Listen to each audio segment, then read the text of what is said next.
The strangest acts of kindness are often the ones that feel like cruelty in the moment. Emily Carter almost smiled before she even reached her desk that Monday morning.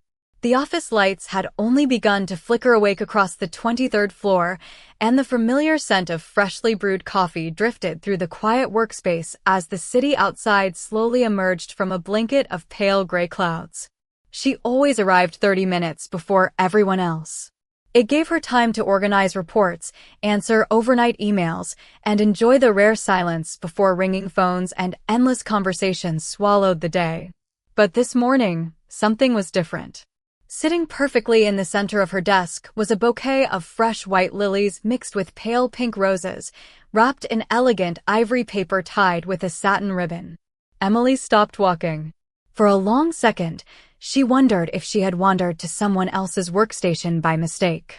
She glanced at the framed photo of her parents beside the monitor, the tiny ceramic cactus her niece had painted, and the blue notebook she carried everywhere. No. This was definitely her desk. Slowly, she stepped closer, her heart beating just a little faster. No one had ever sent flowers to the office before. She wasn't the type of person who attracted grand romantic gestures. At 31, Emily had built her life around deadlines instead of dates, promotions instead of parties. Her coworkers liked her, but nobody knew much about her beyond the fact that she never missed a project deadline and somehow remembered everyone's birthday. She reached toward the small envelope tucked neatly between the roses, curiosity replacing surprise. Before her fingertips could touch the card, the sound of polished dress shoes echoed across the hallway behind her. Every muscle in her shoulders tightened instantly. Nathan Reynolds, the company's regional director, had arrived earlier than usual. He rarely acknowledged decorations, conversations, or celebrations. His reputation was built on precision, discipline, and impossible standards. Employees joked that he noticed every misplaced comma before he noticed people smiling. Nathan slowed as he approached Emily's desk. His sharp gray eyes rested on the bouquet for only a second before his expression hardened. The silence stretched just long enough to make Emily's stomach twist. Without looking at her, he turned toward a passing facilities employee pushing a maintenance cart. "Please remove those flowers immediately," he said in a calm, unmistakable voice. "Take them out of this office." Emily blinked, certain she had misunderstood. "Sir, I haven't even." She started softly, but Nathan had already continued walking toward the executive offices without another glance. The facilities employee hesitated for barely a heartbeat before lifting the bouquet from her desk exactly as instructed. Emily stood frozen, watching the flowers disappear around the corner before she had the chance to read the card, ask a question, or even understand why they had arrived in the first place. Behind the glass walls of the office, a few early coworkers exchanged confused looks, their whispers already beginning to spread through the quiet floor, while Emily stared at the empty space where the bouquet had been, wondering what she had done wrong. Emily remained standing beside her desk long after the bouquet had disappeared from sight, her fingers still suspended in the air as though they expected the flowers to return if she waited long enough. The quiet morning she cherished every day was gone, replaced by a silence that felt heavy instead of peaceful. One by one, her coworkers began arriving, each carrying laptops, coffee cups, and curious expressions that lingered a little too long whenever they looked in her direction. She could almost hear the questions forming before anyone spoke them aloud. It did not take long. "Emily, were those flowers yours?" Melissa from accounting asked gently as she stopped beside the neighboring cubicle. Emily forced a small smile that never reached her eyes. "I think they were." Melissa frowned. "Why would Mr. Reynolds have them taken away?" Emily shook her head. "I honestly do not know." That answer spread through the office faster than any official announcement. By 9 o'clock, conversations paused whenever Emily walked past the break room. People lowered their voices just enough to pretend they were being polite, yet not quietly enough to keep the rumors from reaching her ears. Some believed the flowers had violated company policy. Others whispered that Nathan Reynolds simply disliked personal displays inside the office. A few even suggested that someone in upper management wanted to remind everyone that work came before personal lives. Every explanation sounded more convincing than the last, yet none of them answered the one question Emily could not stop asking herself. Why her? She tried focusing on her quarterly financial presentation, but the numbers on her screen blurred together. Every few minutes her thoughts drifted back to the unopened card hidden somewhere inside that bouquet. Someone had taken the time to choose fresh flowers, deliver them before sunrise, and write a message she would probably never read. That simple mystery unsettled her far more than she wanted to admit. Around 10 o'clock, Nathan Reynolds walked across the open office toward the conference room for the executive budget meeting. As always, conversations faded the moment he appeared. He moved with the same calm confidence he carried every day, acknowledging employees with brief nods, but never lingering. Emily looked up just as he passed her desk. For the briefest moment, their eyes met. She expected irritation, disappointment, perhaps even indifference. Instead, his expression revealed absolutely nothing before he continued walking without slowing his pace. Somehow that bothered her even more. If he had criticized her, at least she would have understood where she stood. The absence of any explanation left an uncomfortable emptiness that continued growing throughout the morning. By lunchtime, the flowers had become the only topic anyone wanted to discuss. Even employees from departments on different floors somehow knew the story. Emily overheard someone joking that she must have secretly broken one of Mr. Reynolds's impossible rules. Another person wondered whether she had received the bouquet from a client, creating some kind of conflict of interest.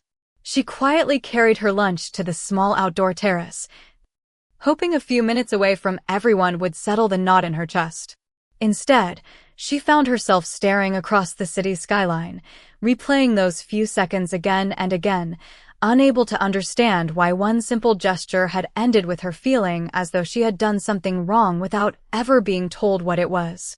The afternoon settled over the office with the familiar rhythm of ringing phones, keyboard clicks, and conference room doors opening and closing, yet Emily could not escape the feeling that something invisible had shifted around her. She buried herself in spreadsheets, answered every email within minutes, and attended 2 project meetings without making a single mistake, but her concentration came from habit rather than focus. Every quiet moment left room for the same unanswered question.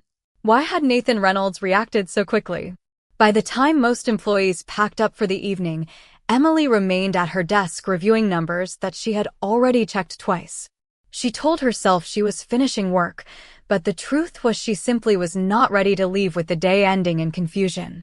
As she organized a stack of reports into neat folders, memories of the past 2 years slowly resurfaced. Nathan had hired her after a demanding series of interviews, choosing her over dozens of experienced applicants.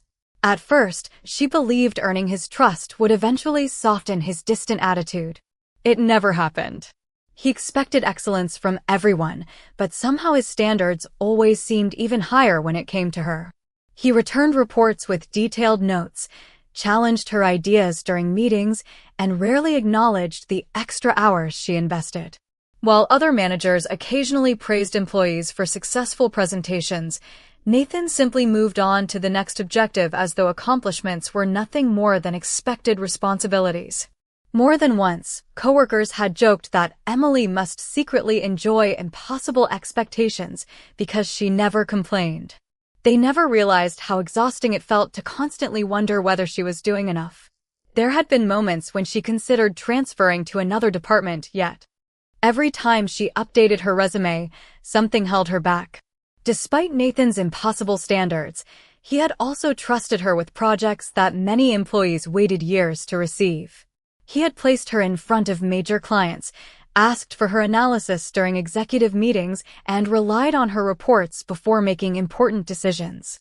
Those opportunities had shaped her career, even if they came without encouragement. The contradiction never made sense. Sometimes she wondered whether he believed in her abilities more than anyone else. Other times she convinced herself he simply expected perfection because he found fault in everything she did. After shutting down her computer, Emily walked toward the elevator with her shoulder bag resting against her side. As the elevator doors opened, she noticed Nathan standing inside alone, reviewing something on his tablet. For a brief second, she considered waiting for the next elevator, but the doors were already sliding shut behind her. The ride down felt unusually quiet. Neither of them spoke as the numbers above the door slowly counted backward from 23. Emily kept her eyes on the polished steel wall until she finally gathered enough courage to glance toward him. Nathan continued reading, his expression calm and unreadable, as though the morning had never happened. She almost asked him about the flowers. The words reached the edge of her lips before disappearing again. Something in his composed silence convinced her that asking would accomplish nothing. When the elevator reached the lobby, Nathan stepped out first, offering only a polite nod before walking toward the revolving doors. Emily watched him disappear into the evening crowd and quietly wondered whether she had spent the entire day blaming the wrong person for reasons she still could not understand. Tuesday morning arrived with bright sunshine spilling between the downtown buildings, but the warmth outside never reached Emily's thoughts. She reached the office earlier than usual, half expecting to find another surprise waiting on her desk, yet the polished surface remained exactly as she had left it the night before. The empty space where the bouquet had rested somehow looked larger than it should have.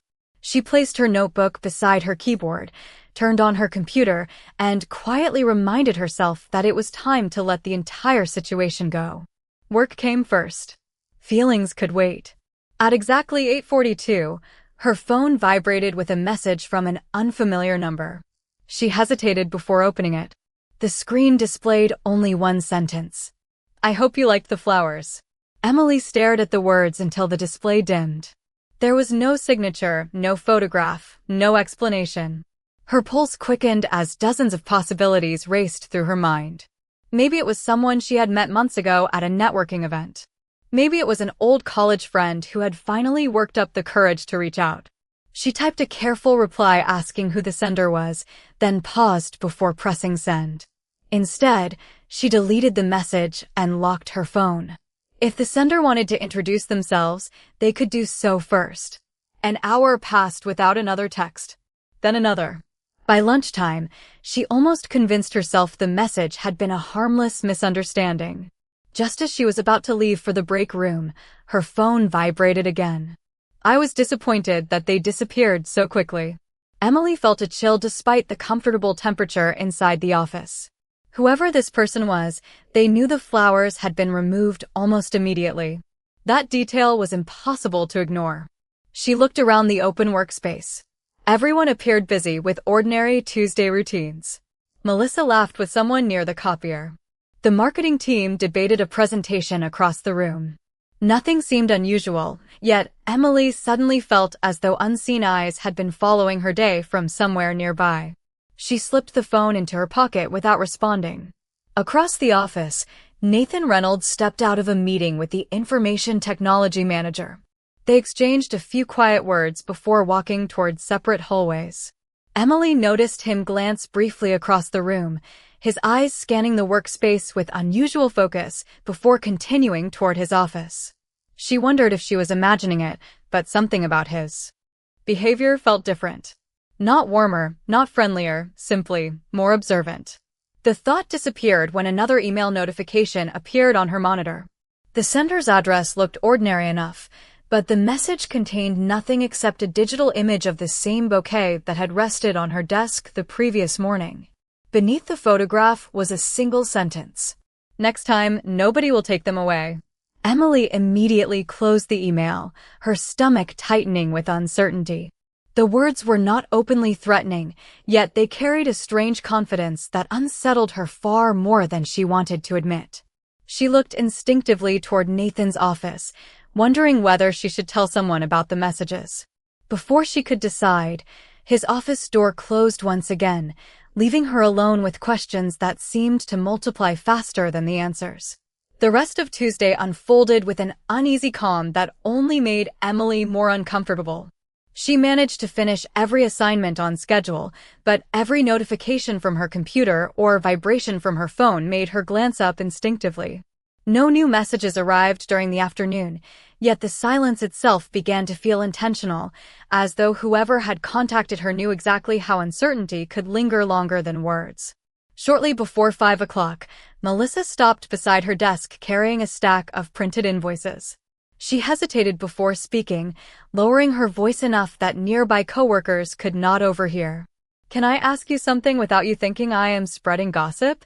Emily offered a tired smile. "At this point, I think I have already heard every rumor in the building." Melissa glanced toward the executive offices before leaning a little closer. "The receptionist mentioned something strange this morning. She said the flower delivery driver never stayed long enough to sign the visitor log. He left the bouquet and walked away before anyone could ask questions." Emily frowned. "Maybe he was just in a hurry." Melissa slowly shook her head. "That is what I thought too, until she told me there was no company name on the delivery receipt. Just your name and this office address." Emily felt a quiet knot tighten inside her chest. Every legitimate flower delivery she had ever seen included a florist's information. This one apparently had not. Before she could respond, Melissa added one more detail. She also said Mr. Reynolds personally asked for the security footage from the lobby less than 15 minutes after the flowers arrived. Emily looked up in surprise. "He requested the security footage?" Melissa nodded. She said she has never seen him do that over something as simple as flowers. The conversation ended when another coworker approached, but Melissa's words stayed with Emily long after she walked away. Throughout the remainder of the afternoon, Emily found herself watching Nathan from across the office whenever he stepped out of his office.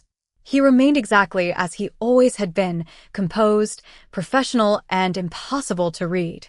Yet now every ordinary action seemed to carry hidden meaning. Late in the day, she noticed him speaking quietly with the building's security supervisor near the elevators.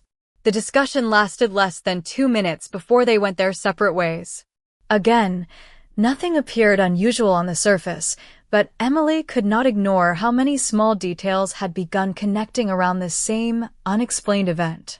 As she packed her bag that evening, her phone vibrated once more. Her heart immediately skipped. This time the message was shorter than the others. "I will make sure you receive something even better." Emily read the sentence twice before locking the screen. Instead of excitement, she felt a growing sense of discomfort that she could no longer dismiss as harmless curiosity. Whoever was sending these messages seemed determined to remain invisible while expecting her attention in return. Across the nearly empty office, Nathan emerged from his office carrying a folder. His eyes briefly settled on Emily's desk, then shifted toward the phone still resting in her hand. For the first time since all of this had begun, Emily noticed the slightest change in his expression. It lasted only a second, almost too brief to recognize, but it looked less like irritation and more like quiet concern before he continued walking without saying a single word.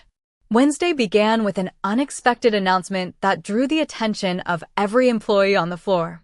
An email from Corporate Information Technology reminded everyone to report suspicious messages, unidentified deliveries, or unusual contact from anyone claiming to know them through the company. Most people skimmed past it without a second thought. Emily did not. She read every line twice before quietly locking her phone inside her desk drawer. The anonymous messages from the previous day suddenly felt less like an uncomfortable coincidence and more like something she could no longer explain away. Just after 9 o'clock, she noticed 2 unfamiliar people speaking with the building security supervisor near the reception desk. They were dressed like ordinary technology consultants, carrying laptops instead of uniforms, but they spent nearly 20 minutes reviewing information on a monitor beside the front entrance. As she passed on her way to a meeting, the receptionist offered a polite smile, but immediately lowered her voice again when Nathan Reynolds approached the group. He spoke calmly with them for less than a minute before pointing toward the elevator cameras and walking away. Emily pretended not to notice, although curiosity followed her into the conference room. Throughout the morning, Nathan maintained his usual schedule, attending meetings and reviewing financial reports, yet subtle details kept catching Emily's attention. She saw him pause beside the reception desk twice, quietly asking short questions before continuing on his way. Around lunchtime, she overheard the facilities manager apologizing because the original flower wrapping had already been discarded before anyone realized it might contain useful information. Nathan simply nodded and asked whether anyone had photographed the delivery label before it had been removed. The answer appeared to disappoint him. Emily looked down at her notebook, her thoughts racing faster than the discussion around her. Why would he care about the packaging unless he believed the flowers mattered for reasons nobody else understood? Early that afternoon, Melissa returned from the lobby carrying a cup of coffee and an expression that suggested she had learned something new. She leaned beside Emily's desk and whispered, "The security supervisor told me someone used a fake delivery company name. They cannot find any business matching the receipt." Emily slowly looked up. "Are you serious?" Melissa nodded. Apparently the phone number printed on the label does not work either. Before Emily could respond, another message illuminated her phone screen. She hesitated before opening it. This time there were only 6 words. "I know your schedule very well." The smile faded from her face almost instantly. She did not answer. She did not even delete it. Instead, she quietly placed the phone face down on her desk and stared at the reflection in the dark screen. Across the office, Nathan emerged from another meeting carrying a folder under one arm. As he crossed the room, his eyes briefly settled on Emily's motionless phone before meeting her anxious expression. For the first time since the flowers had appeared, he changed direction entirely. Without a word, he turned away from the executive hallway and walked straight toward the building security office, his pace calm but unmistakably purposeful, while Emily watched in growing silence, beginning to realize that whatever he had discovered was far more serious than anyone in the office had imagined. Emily barely noticed the afternoon slipping toward evening as unanswered questions continued circling through her mind. Nathan's sudden walk to the security office had only deepened the mystery.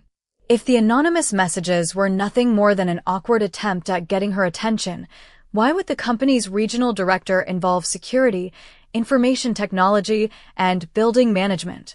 None of it made sense. By 5:30, most employees had already left for the day, leaving the floor unusually quiet. Emily gathered her notebook, shut down her computer, and headed toward the elevators. Just as the doors began to close, Nathan's voice interrupted the silence. "Miss Carter, would you give me a few minutes?" She turned, surprised to find him standing several feet away outside the conference room. His tone remained calm, almost formal, but there was something different in his expression. It lacked the cold distance she had grown accustomed to over the past 2 years. Emily followed him into the empty conference room overlooking the city skyline. Nathan waited until the glass door closed before speaking again. "I owe you an explanation." Emily folded her arms, trying to hide the frustration that had been building since Monday morning. "I would appreciate one." Nathan nodded once before placing a thin folder on the table between them. "The flowers were not removed because I wanted to embarrass you." Emily looked directly at him without answering. "The delivery raised several concerns almost immediately," he continued. "There was no verified florist, no legitimate business information, no confirmed sender, and no employee recognized the courier. That alone justified removing the package until we understood where it came from." Emily slowly shook her head. "You could have told me that instead of saying nothing." Nathan accepted the criticism without arguing. "You are right. Looking back, I should have explained my decision immediately." He opened the folder and slid several printed photographs across the table. They showed still images from the building security cameras. One picture captured the unidentified delivery driver entering the lobby. Another showed him leaving less than a minute later without speaking to reception. A third image revealed the same individual standing across the street nearly an hour afterward, looking toward the office building instead of leaving the area. Emily stared at the photographs in silence. Nathan spoke carefully, choosing every word. "Our security team compared these images with information provided by building management. The identification used for visitor access belonged to someone else. The name on the delivery paperwork was false. Emily felt her heartbeat quicken. Who is he? Nathan looked at her steadily. We do not know his real identity yet. However, we do know this was not a standard flower delivery. He paused briefly before continuing. The messages you have been receiving today were traced to temporary online accounts created only hours before they contacted you. Each account disappeared almost immediately after sending the messages. Emily looked up in disbelief. You know about the messages? Nathan answered quietly. I knew before you did. The Information Technology Department detected the first suspicious email shortly after it reached your inbox. By then, I already believed whoever sent the flowers intended to continue contacting you. For the first time since Monday morning, Emily understood that Nathan had never been trying to take something away from her.